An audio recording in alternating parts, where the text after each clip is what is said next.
एक मैं आपको बात याद दिलाना चाहता हूँ जो किराना सनाउल्लाह साहब को भी याद नहीं आई। अब मैं आपको याद दिला रहा हूँ तो शायद उनको भी याद आ जाए। आपको याद है ना, एक चीफ जस्टिस होते थे हमारे, उनका नाम था जस्टिस गुलजार अहमद साहब। जी जी।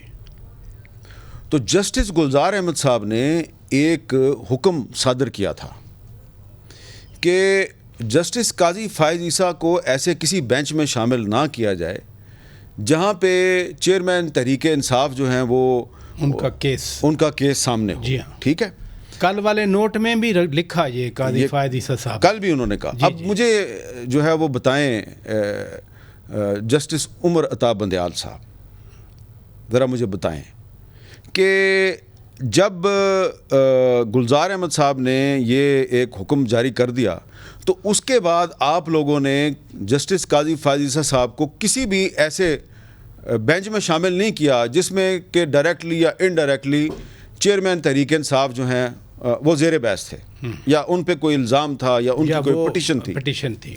अचानक फ़ौजी अदालतों का मसला आया तो आपने वो जो चीफ जस्टिस ऑफ पाकिस्तान का हुक्म है उसको नज़रअंदाज करते हुए काजी फायज़ ईसा साहब को इस बेंच में डाल दिया, जिसमें कि वो ख़ुद चेयरमैन तहरीक इंसाफ भी एक पटिशनर है। उनकी पटिशन जो है उसके वकील जो हैं वो शुएब शाहीन साहब हैं और एतजाज़ हसन साहब की पटिशन के वकील जो हैं वो लतीफ़ खोसा साहब हैं। इसी तरह जस्टिस जवाद ख्वाजा साहब की पटिशन वो तो खुद आ गए ना पटिशन लेके, खुद वो भी चीफ जस्टिस रहे हैं।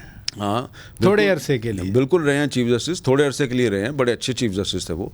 तो मैं सोच रहा था कि यार ये किस किस्म की सुप्रीम कोर्ट है कि जब इनकी अपनी मर्ज़ी होती है या इनका कोई अपना इंटरेस्ट होता है या कोई पॉलिटिकल कंसिडरेशन होती है तो काजी फायज़ ईसा इनको याद नहीं आता, और जब कोई इनका ख्याल है कि अब अगर इसको बेंच में शामिल करें तो ये वही बात करेगा जो हम चाहते हैं ये करें, तो उसको बेंच में डाल लेते हैं।